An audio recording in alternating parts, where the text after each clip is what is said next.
Monsoon अपडेटमध्ये आपल्या सगळ्यांचं स्वागत। नैऋत्य मोसमी पाऊस पश्चिम राजस्थानच्या आणखी काही भागांमध्ये दाखल झाल्याचं चित्र आपण या ठिकाणी पाहू शकतोय। त्याचबरोबर महाराष्ट्रातली स्थिती नेमकी काय राहणार आहे ते देखील आपण जाणून घेणार आहोत। महाराष्ट्रामध्ये बहुतांश ठिकाणी म्हणजेच कोकण गोव्यामध्ये पावसाची शक्यता व्यक्त करण्यात आलेली आहे। मराठवाड्यातल्या काही भागांमध्ये पाऊस पडेल असंही सांगण्यात आलंय, तर विदर्भामध्ये देखील पाऊस पडण्याचा अंदाज या ठिकाणी वर्तवण्यात आलेला आहे। एकंदरीतच राज्यभरामधली आकडेवारी एक नजर टाकूयात, आकडेवारीवरती एक नजर टाकूयात आणि जाणून घेऊयात की कशा पद्धतीने पाऊस पडतोय महाराष्ट्रामध्ये। सुरुवातीला जाऊयात कोकण आणि गोव्यामध्ये 1141.2 मिलीमीटर इतका प्रत्यक्षात पाऊस कोकण आणि गोव्यामध्ये झालेला आहे। पुढच्या विभागाकडे वळूयात। पुढचा विभाग आहे मराठवाडा। मराठवाड्यामध्ये 200.7 मिलीमीटर इतक्या पावसाची नोंद झालेली आहे। कमी पाऊस झालेला आहे सरासरीच्या।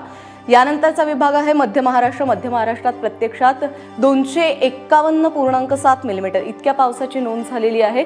मराठवाड्यात कमी पाऊस आहे, तिकडे देखील कमी पाऊस आहे आणि विदर्भात पाहिलं नजर तर विदर्भात देखील कमी पाऊस पडतोय। विदर्भामध्ये आतापर्यंत 212.6 मिलीमीटर इतक्या पावसाची नोंद झाली आहे। या होत्या आतापर्यंतच्या मॉन्सून अपडेट।